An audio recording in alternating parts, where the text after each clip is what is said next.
Par rapport à ce recours-là il faut que ñu contextualiser le Sénégalais c'est-à-dire que les hommes politiques là ñoom lan la ñuy kaas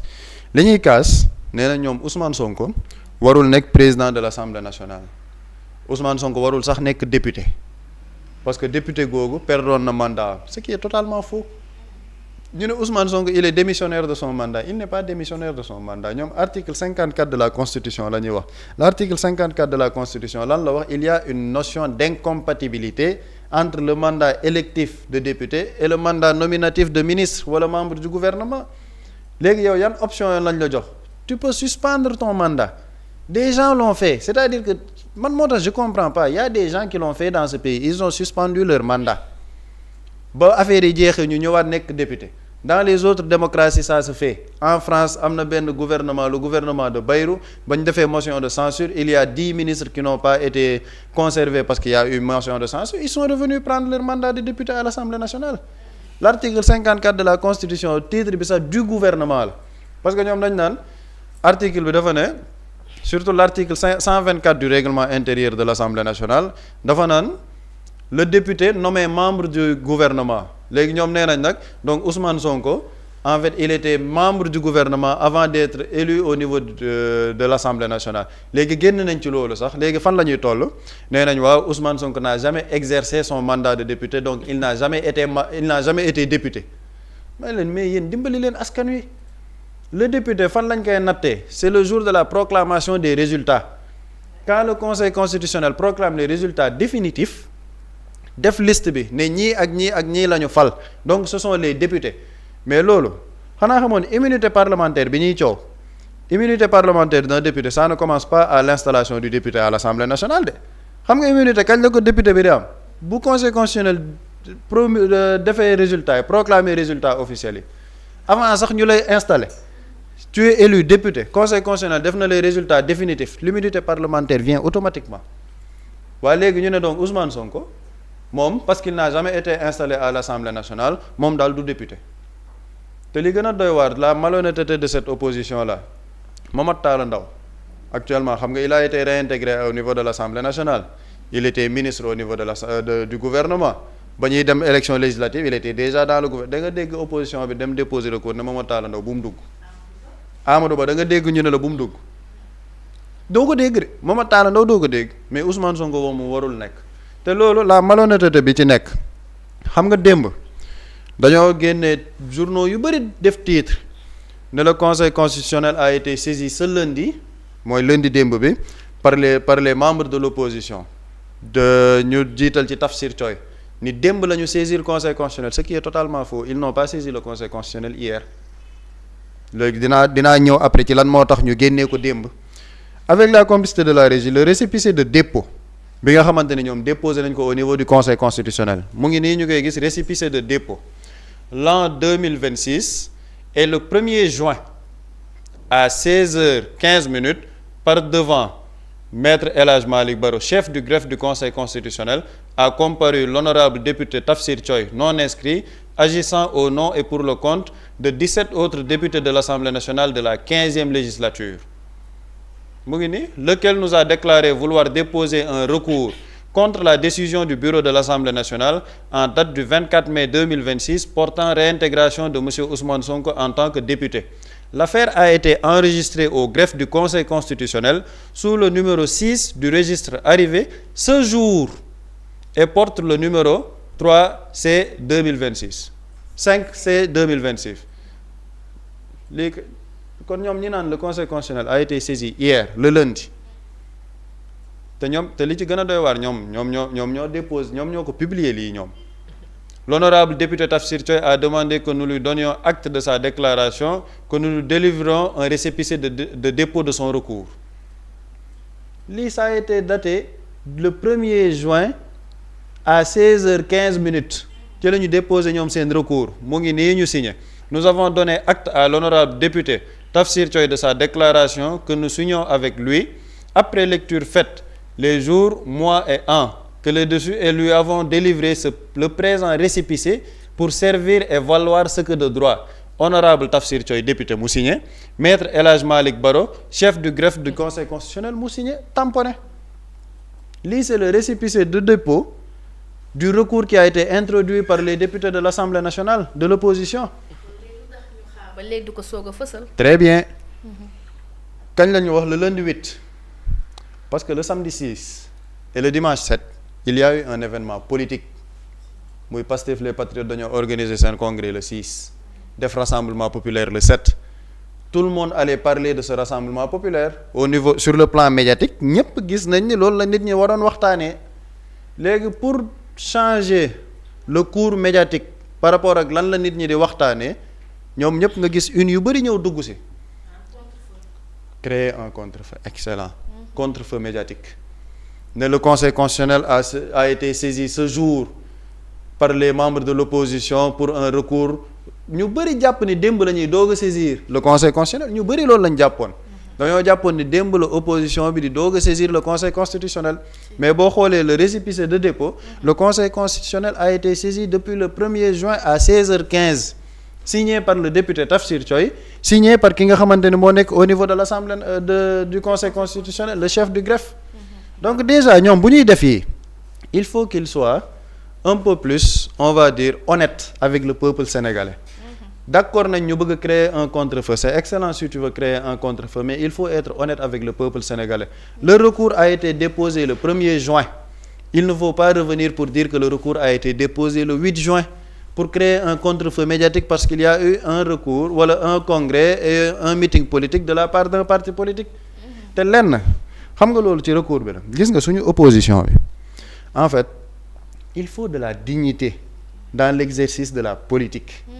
il faut de la dignité ñoom seen recours bi bon imaginons un peu ñu ne Ousmane Sonko la ñu bañ mu nekk président de l'Assemblée nationale mais Ousmane Sonko bañee nekk président de l'Assemblée nationale est-ce que dafa tax Ousmane Sonko perdre de sa légitimité dans ce pays-là di fàttali ces membres de l'opposition là Ousmane Sonko en 2023 il n'était même pas député nekkul woon amul woon poste en 2024 Ousmane Sonko était en prison c'est en prison que Ousmane Sonko a fait élire le président Bassirou Diomaye Faye dañ leen koy fàttali pour ñu xam ne yii ñuy def nii yëpp c'est-à-dire que c'est de l'indignité cette personne là mu bañ a nekk à l'Assemblée nationale tey jii bu man dina ma jaaxal trop le conseil constitutionnel ñëw ne non l'intégration n'est pas conforme à la constitution parce que le conseil constitutionnel est incompétent à la matière si on se réfère à sa jurisprudence moom ci boppam. comme maanaam conseil constitutionnel mënul lu bëri Assemblée nationale. non le conseil constitutionnel dans cette question là le conseil constitutionnel est incompétent à la matière. Si. Le conseil constitutionnel quand on parle de l'organe législatif. fenn la compétence su conseil constitutionnel yam mooy le processus électoral. mooy maanaam tey jii bu ñuy dem élection parti bu nekk def sa liste. yóbbu conseil constitutionnel pour que conseil constitutionnel xool ndax cette liste elle est légitime elle est conforme par rapport aux normes de l'élection ñu ne ndax kii il est électeur ndax il est éligible comme par exemple bu ñu fàttali ko en 2022 gars yi dañoo supprimer woon la liste titulaire de Yewwi Askan Wi parce que respecté wuñ la parité respecté wuñ yenn yi mais fii conseil constitutionnel foofu la démarrer moom sa compétence ñu dem ci processus électoral pour xool ndax amul recours wala am na recours mais bu ñu demee ba vers la proclamation définitive des résultats le conseil constitutionnel en matière de l'Assemblée nationale ak li nga xamante ni c'est sa gestion interne le conseil constitutionnel est incompétent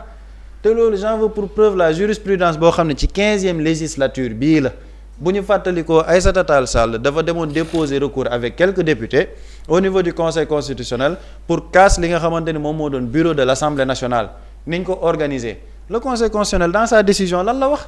dans sa décision bi nga xamante ni c'est le 24 décembre 2024 le conseil constitutionnel s'est déclaré incompétent à la matière incompétent ci yan considérant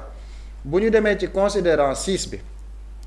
ñu ne considérant 6 considérant contrairement aux allégations des requérants qu'il résulte du texte précité que l'exercice par le Conseil constitutionnel de ses attributions constitutionnelles en matière électorale prend fin à la proclamation des résultats définitifs du scrutin marquant la fin du processus électoral ñu ne Conseil constitutionnel ñoom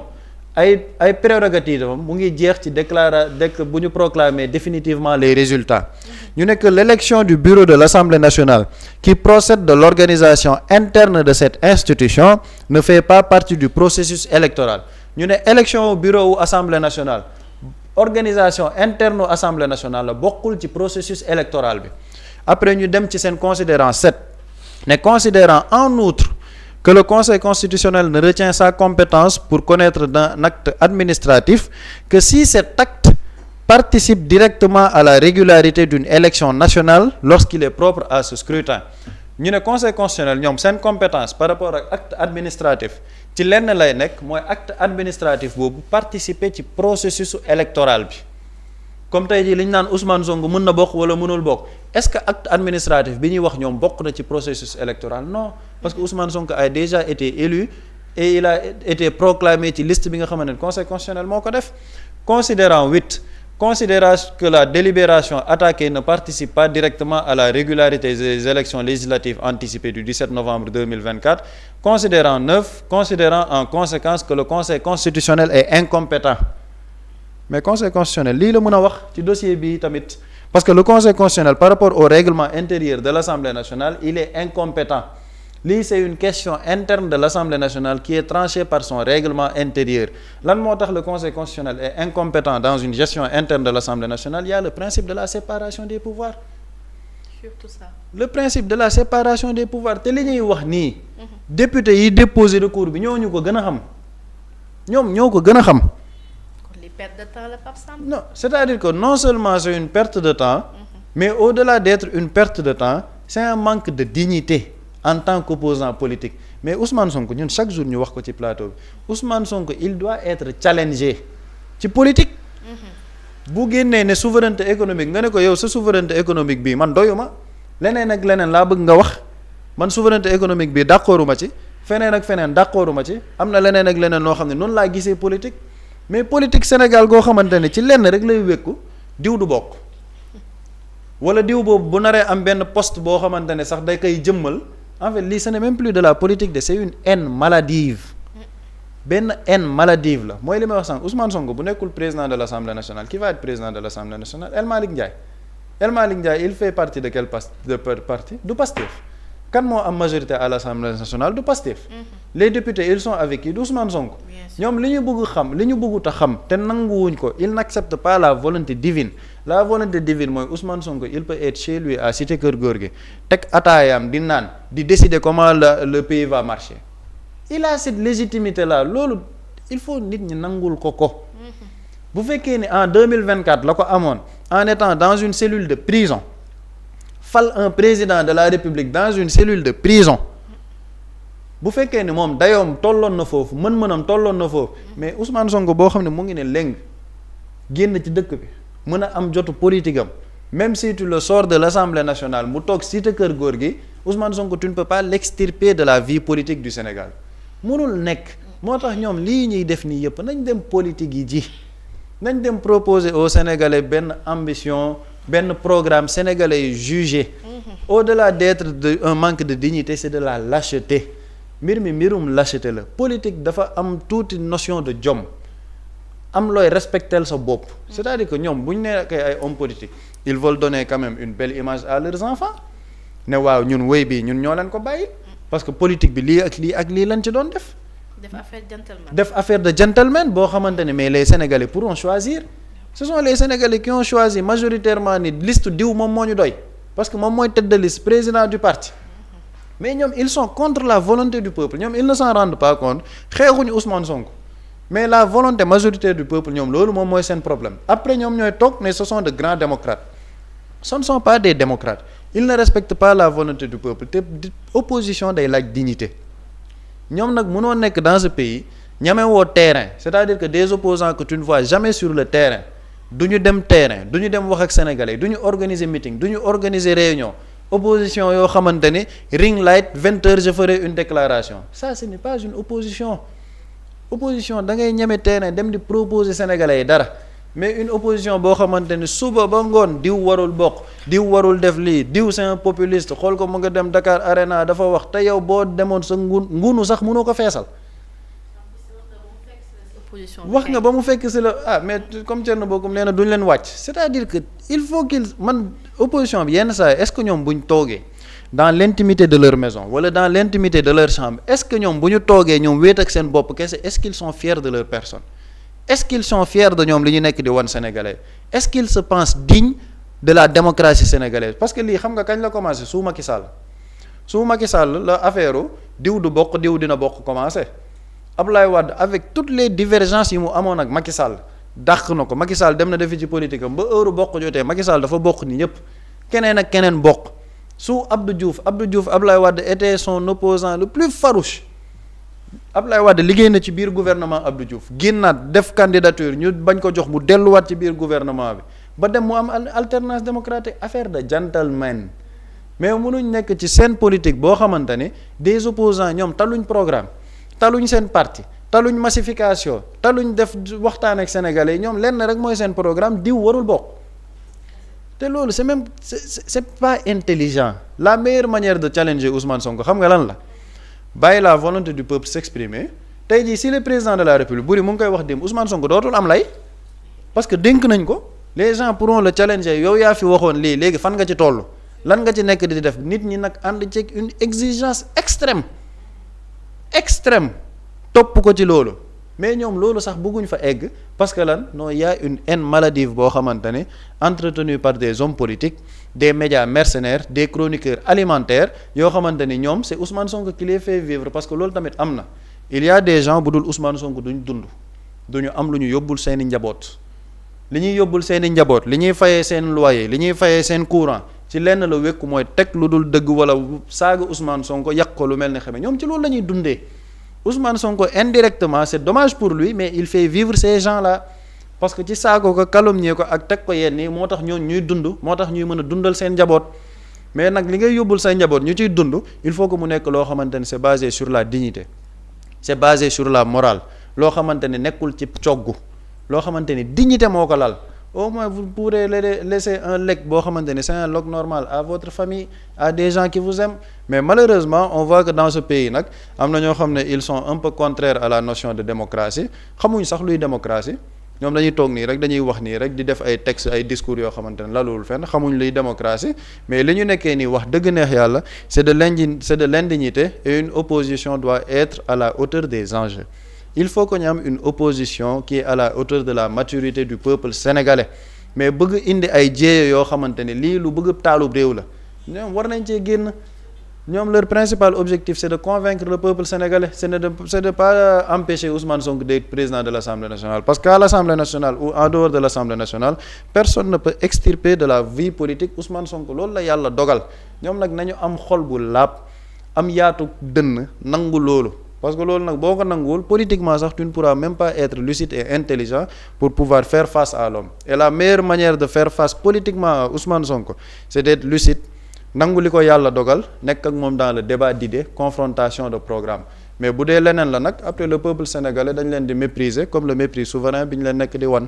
tout ça jërëjëf Pape Samba am na solo ba tey rek ci li nga xamante ni moo di sujet bi di mbirum conseil constitutionnel nga xamante ni waa ku jéggi dañ faa yóbbu seen recours ngir ñu mën a dàkkal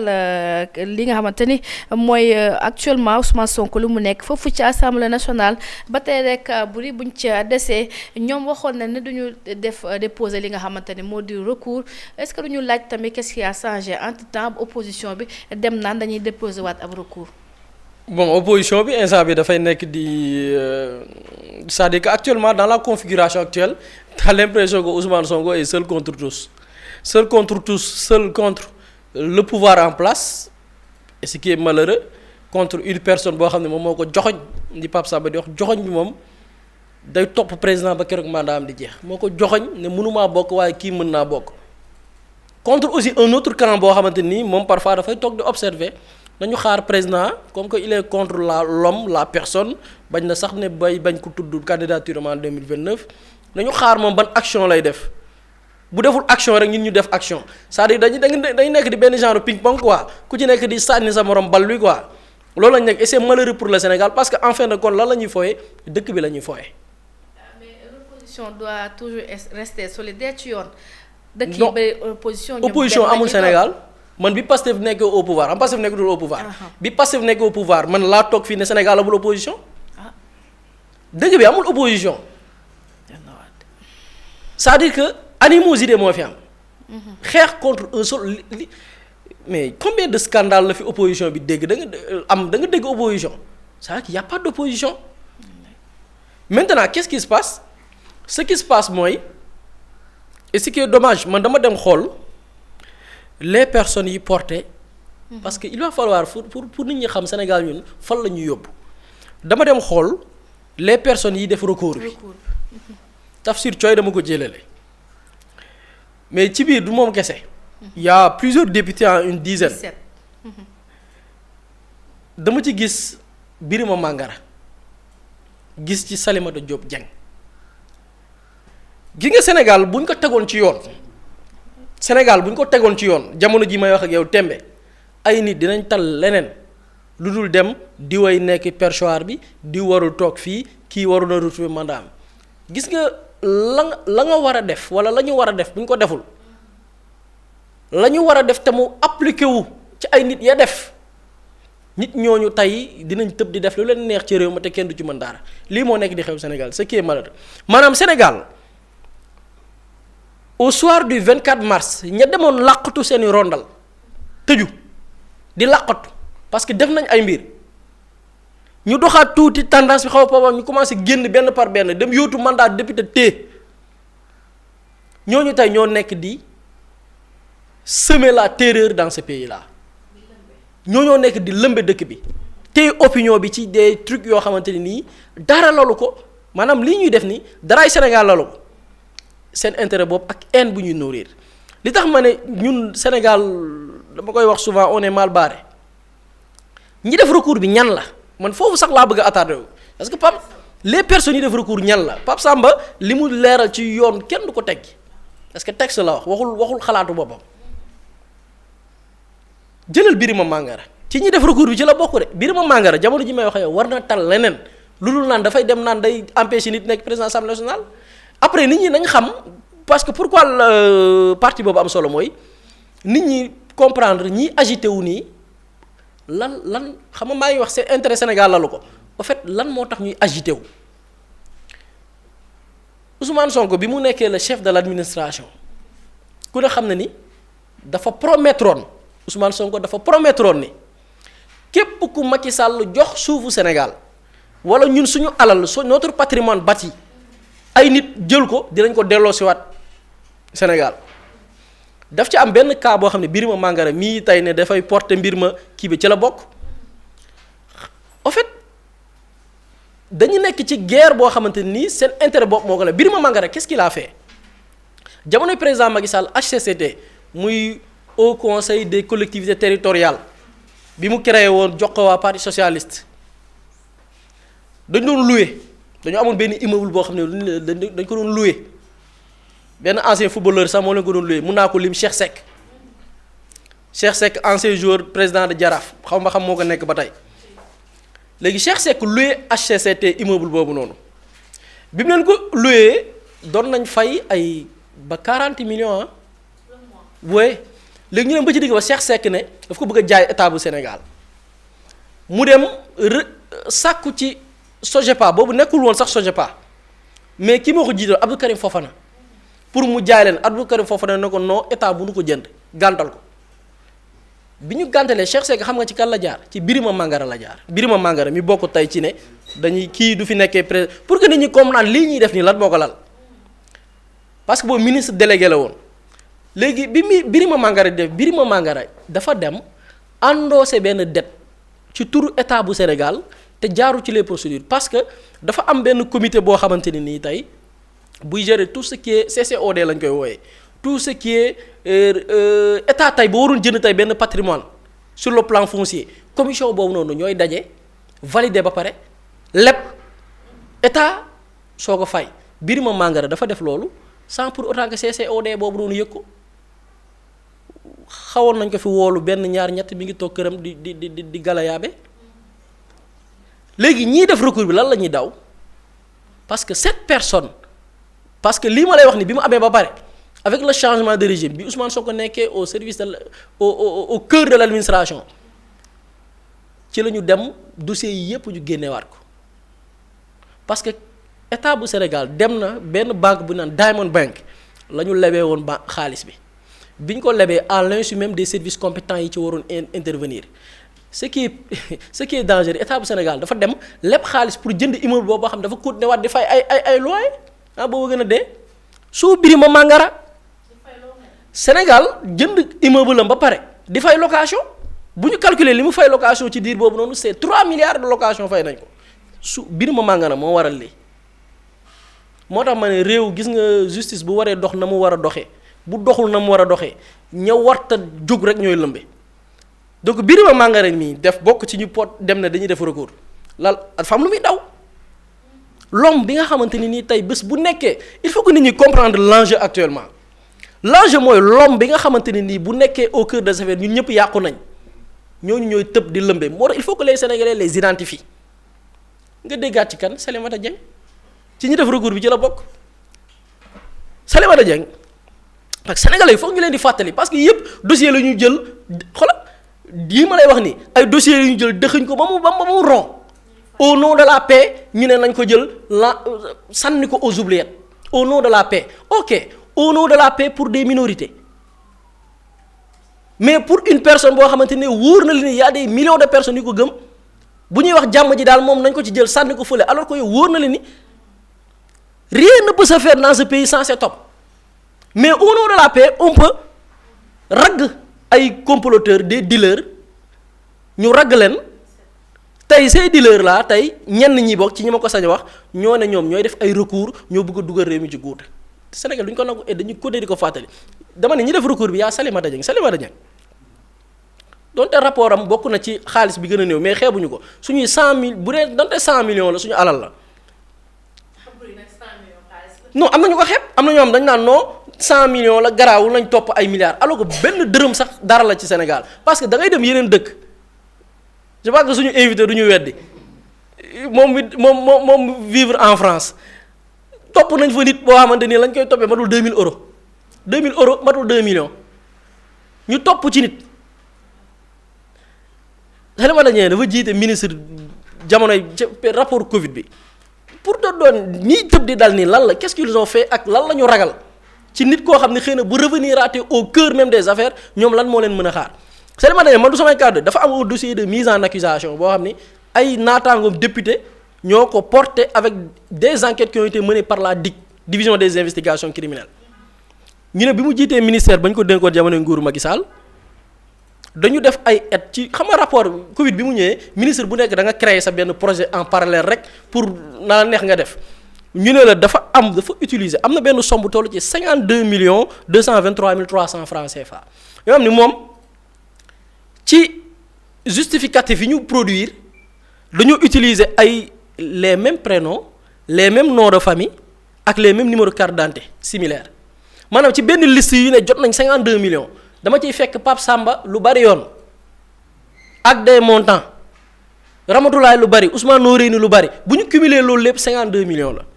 gis nga bi ñu dégluwee DAGE xam nga ñu bari dañu naan non les ministres ne sont pas responsables sont les DAGE bi ñu ne ci biir dossier de mise en accusation bi le DAGE a soutenu que certains de ses supposés bénéficiaires étaient en réalité des fournisseurs il a indiqué que bonne partie de ce montant avait servi au paiement de ces deniers et qu'une autre s'élevant à la somme de 22 237 300 francs CFA. DAGE bi ci biir enquête bi sax dafa ne yenn yi mu def ci ay mbir ministre moo ko santoon c'est-à-dire que DAGE yi da leen doon wax def leen ñuy def ci montant yooyu noonu ñu ne toujours dans le rapport ñu ne en conclusion la Cour a retenu que le DAGE s'est retrouvé dans l'incapacité de produire des pièces justificatives des dépenses effectuées par le ministère de la Femme, de la Famille et du Genre bi Salimata Dieng jiite woon et de la protection des enfants pour un montant de 52 233 300 francs CFA. ñu ne xam nga dafa ne da am na yenn yoo xam ne ay fournisseurs lañ ko jox ñu dem laaj fournisseurs yi ñu dem ci fournisseurs yi déglu nañ ku naan xam nga lii ay tur la ay nit yuy dund di liggéey ci ay barab ñu xam leen ku naan Oumar Souleymane Thiaw di directeur du centre éducation spécialisée d'expression et des loisirs ku naan Khady Cissé di trésorier du GIE Lawtaw Ndeye Ngoy Lo di assistante sociale à la retraite ku naan Chérif Diaw di directeur administratif et commercial site bu ñu naan Dakaractu Thierno Amadou Sy journaliste ak Béatrice Marie Mendy coordonnatrice administrative du SAMU social ñu ne ñii xam nga ay bénéficiaires la ñu laaj la qu'est-ce qu'ils ont dit ñu ne ces personnes ont affirmé n'avoir signé chacun qu'une seule décharge et ignoré la provenance des autres pièces qui leur sont prêtées et qui ont été produites par le DAGE nangu nañ yenn ci somme li leen di jox mais am na ci yeneen justificatif yu seen tur nekk somme ya ñu wax ni recevoir nañ ko jotuñ ko ñu ne la ces gens def nañ un dossier de mise en accusation yóbbu leen foras juste pour donner un exemple au Sénégalais tey ñi porter recours bi ñooy yan xeetu nit la xeetu nit yi la c'est des gens yoo xam ne dénkoon nañu leen ay mbir ay rapport ñëw tudd ministère ba ñu jiite woon ñu jël enquête bi jox ko dig mener ces investigations gis ni même les DAGE li ñu doon def ñu naan ministres yi seen yoon nekk ji beaucoup de DAGE ont dit que ministre moom nga sant Birima Mangara bu osé tey ñu ne la au mois de juin 2026 Birima Mangara war a bokk na ci ñu porter tey un recours au niveau du conseil constitutionnel pour ne diw bu mu nekk président assemblée nationale c'est parce que dëkk bi dafa am ñoo xam ne dañ leen waroon topp te Birima Mangara dossier bii de Birima Mangara il est dans plusieurs dossiers malheureusement lii moo nekk di xew on est entré entre guillemets sax laay wax ne dañuy jox jàmm pour une minorité qui ne représente rien du tout le premier ministre laa dégg mu l'ancien premier ministre laa dégg mu ne dem nañ fi dialogue ñu ne nañu traquer nit ñi jàpp leen ñu laaj ñu ne non dañuy entamer dialogue dafay yàq esprit dialogue bi regarde-moi ça ça veut dire que au nom d'une supposée paix man du ma ne sax paix entre guillemets sax laay def paix bi parce que ay minorité mënu yor jàmmi Sénégal des gens qui ne représentent rien du tout am na ci ñoo xam ne bi leen doon woolu fii ñetti nit ñoo leen topp bañ gisee auto police dañoo daw ba fàtte seeni dàll ñooñu nga ne il représente la paix de ce pays là mais par contre la majorité le parti majorité de ce pays là on nous dit que des gens ñoom ñu ngi concocter des complots tey contre cette personne mu wóor na la ni contre des complots yu ñu doon mën contre cette personne moo taxoon am ci réew mi bu ngeen bëggee jàmm ngelawaay da ngeen xam ne jàmmi kii mooy jàmmi réew mi te dox ci loolu mais malheureusement nag tey ku ñeme dañ laa déy damay répéter les mêmes propos ku ñeme rek Sénégal parce que dañ laa déy wala ku ñeme rek c'est parce que tu as trouvé une situation favorable ba tax na yow ngeen nekk di def li ngeen di def mais y a des gens ici dans ce pays moment bii may wax ak yow waruñu piper moo même dans l'espace public nit ñi di wax dañu war a noppi mais malheureusement am nañ audace noppi wuñu mais nee nañ dañuy dem conseil constitutionnel pour empêcher une personne d'être président de l'Assemblée nationale c'est vraiment dommage pour le pays.